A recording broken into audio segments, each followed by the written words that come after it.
The bank didn't knock. They never do. They just send emails. Cold, polite, final. Ryan Ramon stared at the foreclosure, notice glowing on his cracked laptop screen. The words blurred, not because he didn't understand them, but because he understood them too well. Account frozen, property seized, outstanding liability.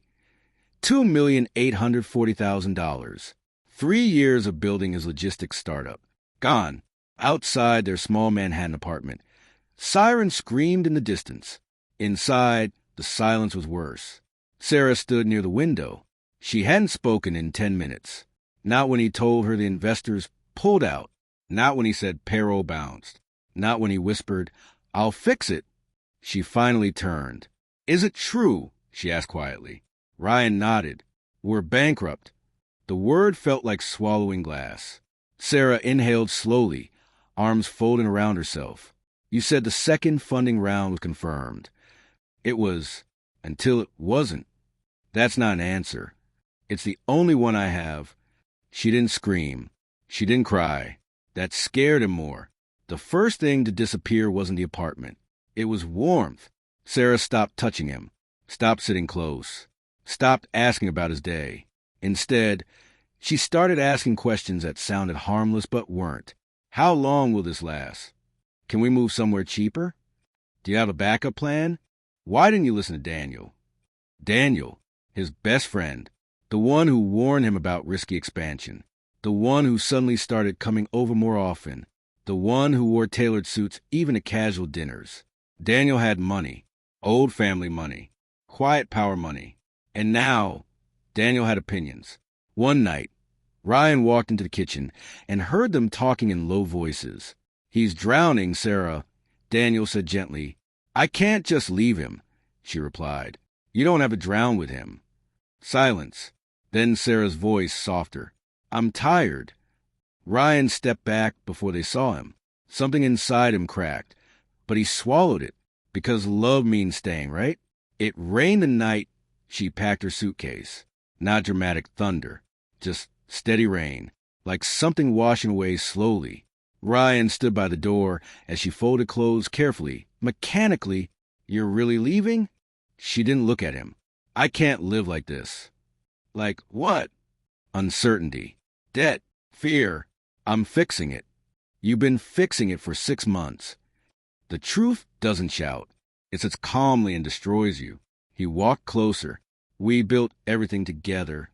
"No," she said softly. "You built it. I just believed in it. And now..." She finally looked at him. "I don't believe anymore." The words were gentle, but final. The courtroom smelled like paper and cheap polish. Sarah sat across from him, Daniel beside her. Ryan didn't look at Daniel. The lawyer spoke. Mutual separation. No alimony requested. Mercy disguised as kindness. The judge asked, "Do you agree to the terms?" Ryan looked at Sarah. Once, she used to squeeze his hand during scary movies. Now she avoided his eyes. "Yes," he said. The gavel struck. Marriage ended in less than 30 seconds. Outside, Daniel put his coat over Sarah's shoulders. It was raining again. Ryan walked the other way. Alone. People think rock bottom is dramatic. It isn't. It's quiet. It's eating instant noodles 3 nights in a row. It's ignoring calls from creditors. It's selling your watch to pay rent. It's deleting wedding photos at 3 a.m. because you can't breathe looking at them. One night, Ryan opened social media. Sarah smiling. New apartment. New car. Daniel's hand on her waist. Caption, "New beginnings." Ryan closed the phone. Something inside him died, and something else was born. Pain can destroy you, or it can sharpen you. At 2:17 a.m., sitting on the floor of his tiny studio apartment, Ryan opened his old project files. The software prototype investors once rejected, AI-based predictive supply chain model. They said it was too early. He stared at the code, then whispered, "Fine, I'll build it without you, without investors, without friends, without her." The skyline of Manhattan looked different from the 47th floor, especially when the building had your name on it. Ramon Global Systems. Valuation, $4.8 billion. Media called him the silent strategist. He rarely gave interviews, rarely smiled, rarely spoke about his past. But sometimes, late at night, he still remembered the rain. Boardroom, morning, legal department introducing new senior advisor. The glass door opened, and Sarah walked in, older, more composed. But when her eyes met his, she froze. Ryan didn't. He simply said, "Please have a seat." Her hands trembled slightly. Daniel wasn't there. He had been indicted 6 months earlier for financial fraud. Guess who supplied the evidence? Sarah finally spoke. "I didn't know this was your company." Ryan leaned back calmly. "I assumed you research employers." Silence. The power had shifted. Completely. The meeting ended in 40 minutes. No one in the room noticed the war happening in silence. Sarah kept her eyes on the documents. Ryan kept his eyes on the future. When everyone stood up to leave, she remained seated. "Ryan, can we talk?"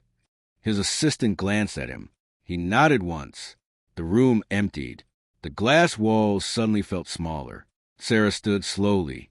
"You look different." "I am." "That's not what I meant."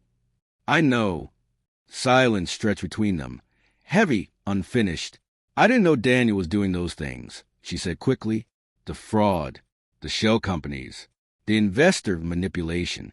I swear." Ryan's voice stayed calm. "But you knew he was transferring my client list." Her breath caught. You knew?" "I know everything now." That was the difference. Back then, he trusted. Now he verified. 5 years ago, Daniel didn't just support Sarah. He orchestrated collapse. Ryan discovered it 2 years into rebuilding.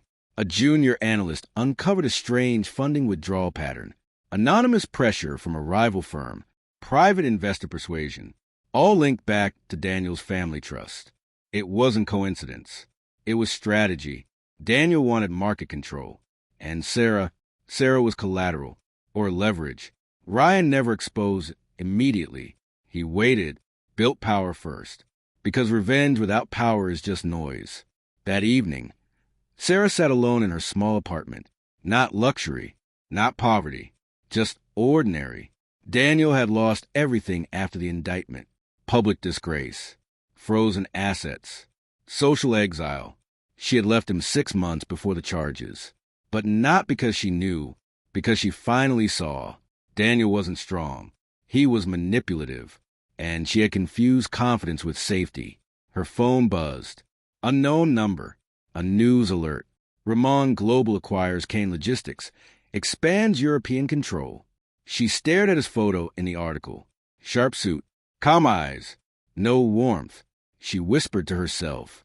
"I left a king when he was building his crown." 2 weeks later. Late evening. Ryan's office light still on. Sarah knocked gently. "Come in." She closed the door behind her. No assistants. No board members. Just us. He didn't invite her to sit. "I owe you the truth," she said. "You owe yourself that." Her eyes watered. "I was scared." "Of what?" "Struggling forever. Becoming nothing. Watching you fail. And now," she swallowed, "I watched you win without me." That hit deeper than she intended. He turned toward the window overlooking Manhattan. "When everything collapsed," he said quietly, "I didn't need money." She waited. "I needed you to sit on the floor beside me and say we'd survive." Tears slid down her face. "I didn't know how to be strong like that." "No," he replied softly. "You didn't." 3 days later, Ryan called her into his office. A contract lay on the table. Senior legal director. Permanent position. She blinked in shock. "You're promoting me?" "I reward competence." Her voice trembled. "Is that all this is?" He met her eyes directly. "Yes." That hurt more than anger. She signed, not because of the salary, but because it kept her near him, even if he was emotionally miles away. Over the next months, something subtle changed. Sarah saw what power had done to him. He wasn't cruel. He was controlled. He spoke less, observed more, trusted almost no one. But he protected his employees fiercely, paid bonuses quietly, funded scholarships anonymously. The man she loved wasn't gone. He was armored. One night during a corporate gala, she stood beside him with photographers' flashlights. A reporter asked, "Mr. Rahman, do you believe in second chances?" He paused. The room waited. "Yes," he said calmly. "For business." Sarah's heart sank. Power attracts ghosts. Daniel requested a meeting. Out on bail. Desperate. Ryan agreed. Private conference room. Daniel looked older. Smaller. "You ruined me," Daniel said bitterly. "No," Ryan replied evenly. "You ruined yourself. I just stopped protecting you." Daniel leaned forward. "She never loved you the way you think." Silence.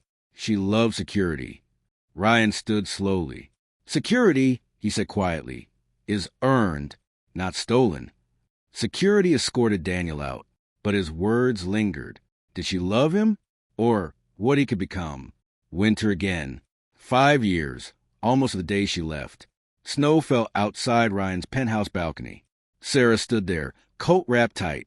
"I don't want your position," she said. "I don't want your protection." He watched her carefully. "I want you." The honesty was raw. "I was wrong," she continued. "I chose fear over love. I chose comfort over loyalty. I chose someone who looked powerful instead of someone who was becoming powerful." He didn't interrupt. "I don't deserve another chance," she whispered. "But if there's even a part of you that still—" She couldn't finish. Snow settled on the railing between them. Ryan stepped closer. For the first time in years, emotion cracked his composure. "You left when I was at my weakest," he said quietly. And that moment defined everything. She nodded through tears. "I know." He took a long breath. "I don't hate you." Her eyes lifted. "But I can't unlive that night." Silence. Painful. Real. "I built myself from ashes," he continued. "And in that fire, I learned something." "What?" "Love that disappears under pressure isn't love I can build a future on." Her shoulders trembled. "So this is goodbye." He looked at her, not cold, not angry, just resolved. "Yes." Months later, Sarah left the company voluntarily.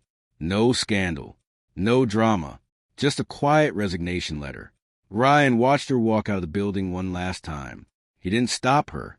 But this time, he wasn't the one abandoned. Years later, an interviewer asked him, "What was your biggest loss?" He thought for a moment, then replied, "Trust." "And your greatest gain?" "Self-respect."